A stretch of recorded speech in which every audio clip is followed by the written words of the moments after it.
Hello everyone, welcome you all. स्वागत करता हूं फिर से हमारे यूट्यूब चैनल रिस्टोन वेल्थ में। और इस वीडियो में हम बात करने वाले हैं लक्ष्मी विलास बैंक लिमिटेड के शेयर के बारे में। जी हां, बहुत से लोगों का कमेंट आ गया था कि लक्ष्मी विलास के ऊपर वीडियो बनाइए। हालांकि सभी को पता है कि क्या चीज़ें हुई, क्या सिनेरियो रहा है, आरबीआई ने क्या किया, क्या नए नियम लागू हुए उसके ऊपर। तो ये सारी चीज़ों के बारे में ओवरव्यू हल्का देते हुए फिर अपने टेक्निकल्स के ऊपर बढ़ेंगे और जानेंगे कि जिन इन्वेस्टर्स को अभी भी ये चिंता सताई जा रही है कि इसमें करना क्या है, जो अभी भी ये सोच रहे हैं कि हमको होल्ड करना है, ये सेल करना है, जो अभी भी ये सोच रहे हैं कि ये 12 रुपये 15 रुपये से डायरेक्ट 50 60 200 रुपये हो जाएंगे, उनके बारे में भी बात करेंगे। बहुत इत्मीनान से बात करेंगे, लेकिन उससे पहले एक छोटी सी रिक्वेस्ट है कि चैनल को सब्सक्राइब नहीं किया तो प्लीज़ सब्सक्राइब कर लीजिए, बेल नोटिफिकेशन ऑन कर लीजिए, जिससे कि सारे लेटेस्ट अपडेट आपको मिलती रहे।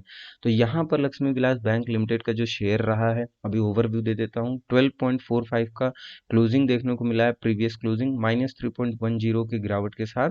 और यहाँ पर परसेंटेज वाइज अगर मैं बात करूँ तो 19.94%, विच इज़ अप्रॉक्स टू 20%।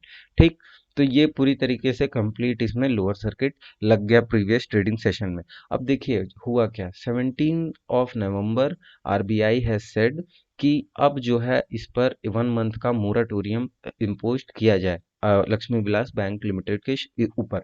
ठीक है, तो इसमें क्या हुआ कि अब यहाँ के जो अकाउंट होल्डर हैं लक्ष्मी विलास बैंक लिमिटेड के, उनके जो विड्रॉल लिमिट्स हैं उसके ऊपर कैपिंग लगा दी गई आरबीआई द्वारा। ठीक है, कैपिंग कैपिंग कर दी आरबीआई ने।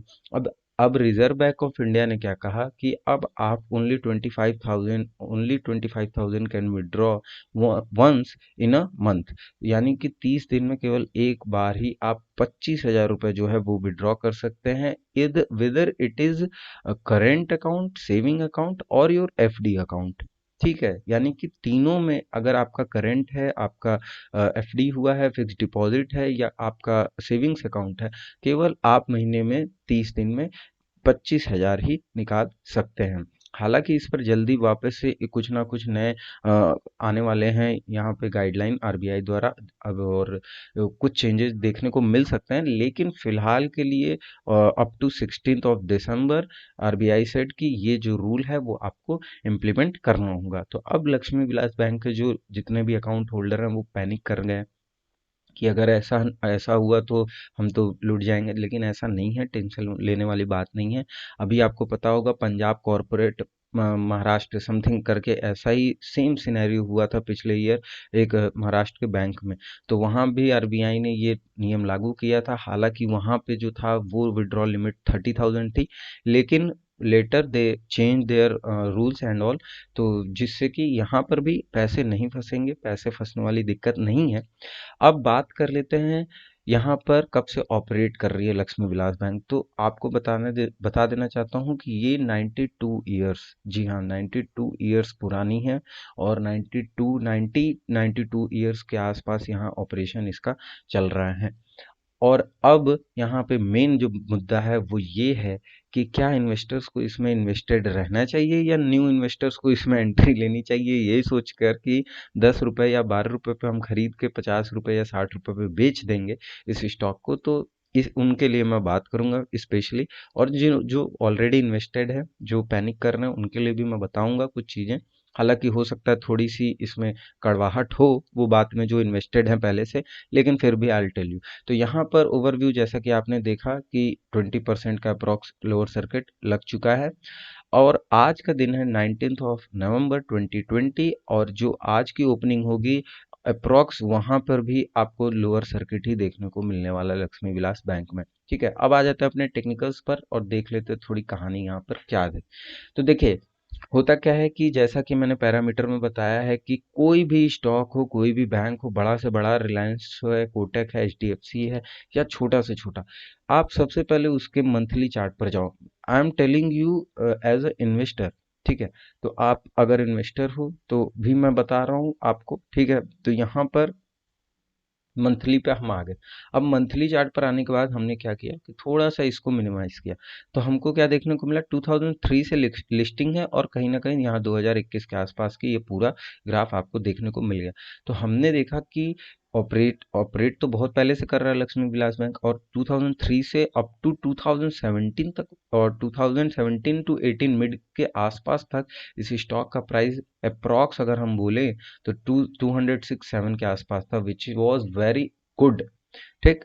लेकिन कहीं ना कहीं जून के बाद से, पूरा 2017 के बाद से कुछ लॉज आए, आरबीआई की पॉलिसीज आई, जिसने अफेक्ट किया, नो डाउट अफेक्ट किया, बहुत सारे बैंकिंग सेक्टर अफेक्ट हुए, बैंकिंग तो पूरा अफेक्टेड ही रहा कुछ सालों तक। तो यहाँ पर 2017 के मिड के बाद से आप देख सकते हो एकदम कॉन्स्टेंटली फॉल, 2018 पूरा फॉल रहा, 19 पूरा फॉल रहा, एंड 20 भी पूरा फॉल रहा। ये जून के महीने में बस थोड़ा सा एक पैनिक बाइंग आई थी, जिसमें मैंने वीडियो बनाई थी कि प्लीज़ यहाँ पे आप बच के रहना, मैं अभी आई बटन पे दे दूंगा, तो ये उसको भी देख लीजिएगा आप वीडियो। इसमें मैंने बनाया था कि आप थोड़ा सा इसमें सतर्क रहिए, क्योंकि देखिए हमेशा कैश फ्लो करने के लिए, सप्लाई और डिमांड बनाए रखने के लिए कुछ इन्वेस्टर्स जो हैं इसमें घुसते हैं। वो कुछ महीनों का, कुछ महीने इन सेंस कि मैं बोलूँगा बहुत से ज़्यादा 25 से 30 दिन तक का जो, नॉट महीने पूरा, 25 से 30 दिन तक बाइंग करेंगे एंड देन पंप करके डंप कर देंगे। इससे ये लगता है कि नहीं, हम इससे कौन भागता है इसके पीछे, ऐसे सिनेरियो पे ऐसे पीछे भागते हैं रिटेल इन्वेस्टर्स। रिटेल इन्वेस्टर ये सोचता है कि हम अगर 10 रुपए पे खरीद लेंगे तो 15 रुपए पे, 20 रुपए पे बेच देंगे। 10 रुपए पे कितना खरीद लेंगे हम, 1500 खरीद लेंगे, 2000 क्वांटिटी खरीद लेंगे, या इतना खरीद लेंगे, उतना खरीद लेंगे। तो ये देखता है रिटेल इन्वेस्टर, नो डाउट ये सबकी टेंडेंसी होती है, मेरी भी हुआ करती थी। तो अब यहाँ करना क्या है, वन डे के चार्ट पर आइए। करना तो कुछ नहीं है वैसे, अब इसमें वन डे के चार्ट पर आके मैं कुछ चीज़ों को दिखा रहा हूँ। अब अगर यहाँ पर देखें आप तो क्लियरली एक अपर सर्किट जोन, क्लियरली एक लोअर सर्किट जोन, फिर अगेन एक ह्यूज लोअर सर्किट जोन, और अब देखिए, देखिए prices are never too high और नेवर टू लो, ये आपने पढ़ा होगा, ठीक है। ये आप देख सकते हैं इस स्टॉक में, ये पूरी तरीके से 200 डेज के मूविंग एवरेज के नीचे, एक्सपोनेंशियल मूविंग एवरेज है, पिंक कलर में, ध्यान में रखिएगा, पूरी तरीके से नीचे रहा। और अब जो है सिनेरियो कुछ ऐसा है कि अब मुझे लगता है कि ये स्टॉक जब से लोअर सर्किट लगा प्रीवियस डे के सेशन में, अब मुझे लगता है ये स्टॉक जो है अगर ब्रेक करता है लेवल ऑफ, हालांकि मैं इसमें बिल्कुल एकदम बाइंग नहीं दे रहा, ना कुछ आपको बाइंग सेलिंग का दे रहा हूँ, लेकिन ये जो लेवल है 1045 का, यहाँ पर अगर एक सपोर्ट देखने को मिलता है तब तो ठीक है, अदरवाइज ये 2 रुपए के आसपास होने वाला है ये स्टॉक। और अगर आपको लगता है कि हम 2 रुपए 3 रुपए पे निवेश करके करोड़पति बन सकते हैं तो you can go ahead. But मैं यही बोलूंगा कि अगर आप इन्वेस्टेड हो, उनके लिए पहले बता देता हूँ, अगर आप इन्वेस्टेड हो ट्राई करो डेली ऑर्डर पंच करने का, सेल करो, निकल जाओ। बहुत अदर स्टॉक्स पड़े हैं, बहुत अदर स्विंग ट्रेड्स पड़ी हैं, पोजिशनल ट्रेड्स पड़ी हैं, जिसमें बाइंग करके आप अच्छा खासा पैसा बना सकते हो। तो इसीलिए आशा जो है स्टॉक मार्केट में मत रखना, आशा मत रखना। मैं हमेशा से बोला हूँ, investing has also a proper और स्ट्रिक्ट एसएल। तो इस चीज़ का ध्यान में हमेशा आपको रखना होगा कि एक स्ट्रिक्ट एसएल जो है इसमें भी होता है। आप एक अब एसएल रखो, हालांकि इसमें एसएल वाली बात ही नहीं है, अभी बेचो और निकलो, सीधी बात। अब ये मैं, अब इवन ये 2 रुपए 3 रुपए पे भी चला जाए तो ये नहीं करना है अपने को कि चलते हैं फिर से खरीद लेते हैं वापस, 12 का तो हो ही जाएगा, बिल्कुल ऐसी बात नहीं है। ये अब सिनेरियो देखो कब तक कंटिन्यू रहता है ये कोई नहीं बता सकता। मैं तो ये छोटा सा एक बता रहा हूँ पिछले ट्रेडिंग सेशन का, कि यहाँ पर एक सपोर्ट देखने को मिला था, माइट भी पॉसिबल कि ये तुरंत आज ही ब्रेक हो जाए, और यहाँ पर एक 2 से 3 4 आने वाले ट्रेडिंग सेशन में, कुछ ही ट्रेडिंग सेशन में इसकी जो वैल्यू है 3 से 4 रुपए हो जाएंगी। ठीक है, तो ये चीज़ ध्यान में रखिएगा। आपको करना क्या है, आपको बस जो इन्वेस्टेड हैं उनको उठा के अपना माल सेल कर देना है। जो इन्वेस्टेड नहीं है, जो पूछ रहे हैं कि क्या इन्वेस्ट करें अब इसमें, तो बिल्कुल नहीं भैया, मैं तो सीधा बोल रहा हूँ कि आप अपना पैसे को एफडी कर दो भाई।